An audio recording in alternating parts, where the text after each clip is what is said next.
Una cosa que quería comentarte y que te lo adelantaba un poco en el editorial, este tema de, quería que habláramos un segundo de la violencia. El otro día condenamos en este programa los hechos de violencia en los cacerolazos contra un cámara de 678. Dijimos que estábamos preocupados, ¿te acordás que yo había estado recorriendo los cacerolazos? Que estábamos preocupados por el ambiente hostil que había de los dos lados, del lado de las cacerolas y también del lado de los K, que se puteaban unos a otros. Y nos preguntábamos desde dónde se promueve ese ambiente hostil. La respuesta del gobierno fue curiosa. Mandaron a toda su mano de obra periodística, a su aparato de propaganda, a acusarnos a nosotros de ser algo así como autores ideológicos del cacerolazo y de la agresión. La frutilla de ese lado fue identificarnos con Cecilia Pando.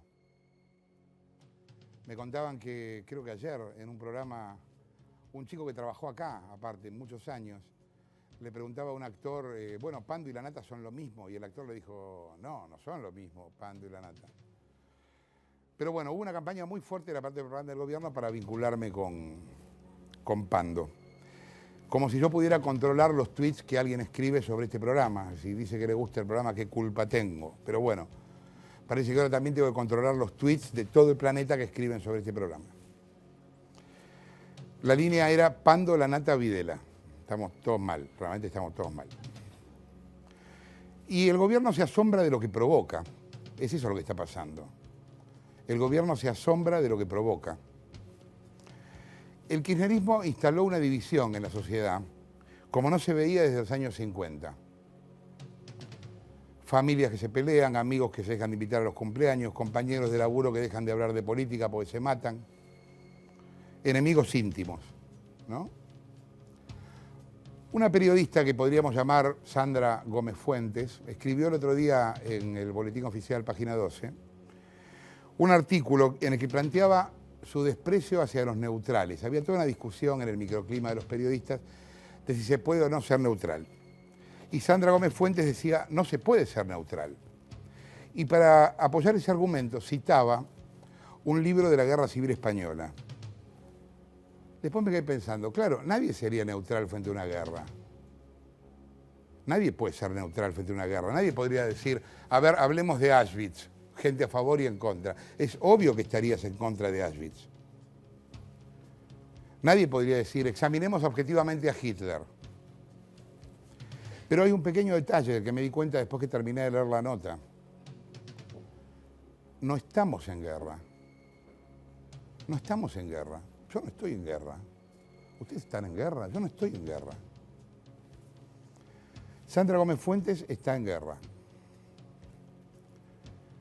Y la imagen es muy loca porque yo tengo enfrente una persona con casco, arma, trinchera, arriba de un montón de bolsas apuntándome y yo estoy de traje. Y no estoy peleando una guerra contra nadie. A ver, insisto otra vez para que después no lo extrapolen y lo editen. Nada justifica una agresión. Nada justifica una agresión. Ya hubo demasiados muertos en la Argentina, demasiadas víctimas. Lo que es extraño es que el gobierno no vea lo que ideológicamente justifica. Se asombra el gobierno ante la violencia y por otro lado nos habla de la juventud maravillosa del 70 sin ninguna autocrítica frente a la violencia política. Yo conozco de memoria la historia de la represión de Estado, la condeno y me parece justa la cárcel a los genocidas. Pero ¿hubo alguna autoridad política que dijera, che, la guerrilla también combatió gobiernos constitucionales? No es solo que ejercían el derecho a la opresión, también combatieron gobiernos constitucionales, el de Cámpora, el de Perón, por ejemplo.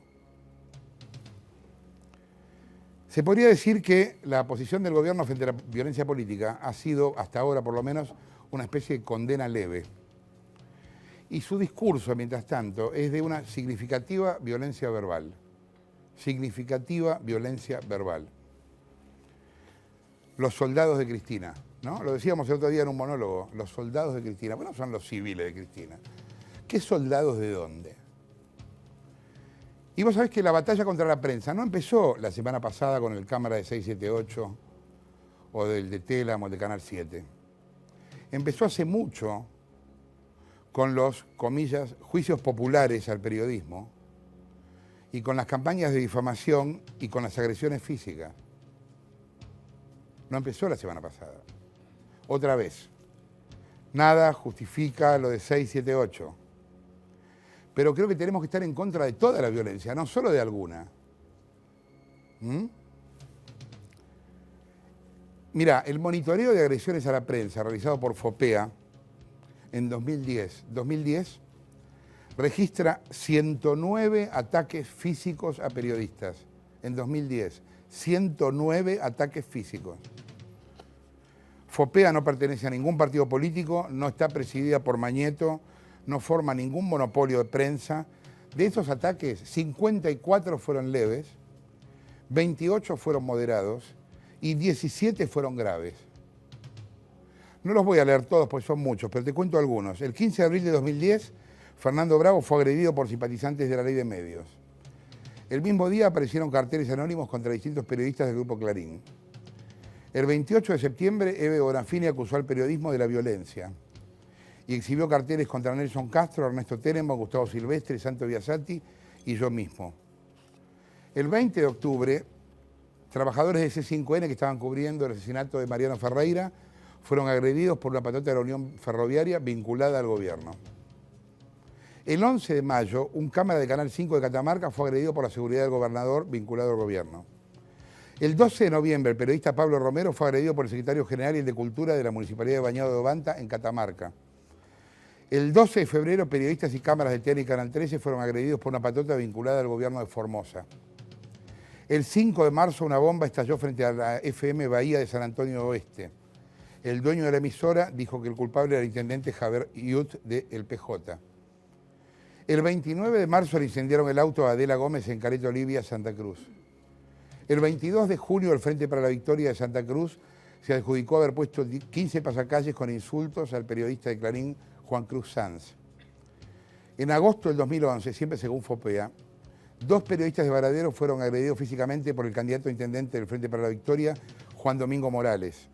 Y así, en diciembre, en noviembre, en abril, en enero de este año, un periodista, por ejemplo, el 23 de enero, Cristian Acuña, agredido físicamente en Victorica, en La Pampa, por el viceintendente y el secretario de Turismo. En noviembre, agresiones a periodistas en Córdoba a cargo del Sindicato de Empleados Públicos, etcétera, etcétera. FOPEA denunció todos estos hechos en su momento y por lo que se sabe, nunca hubo ni responsables condenados ni procesados. Nunca. El gobierno se pregunta quién estimula la violencia. Se tendrían que mirar al espejo. ¿Estamos yendo a un corte? Todavía está ahí, Aníbal. Me estás jodiendo. Aníbal, avance un poco en la cola. Vamos a un corte, venimos en un segundo, dale.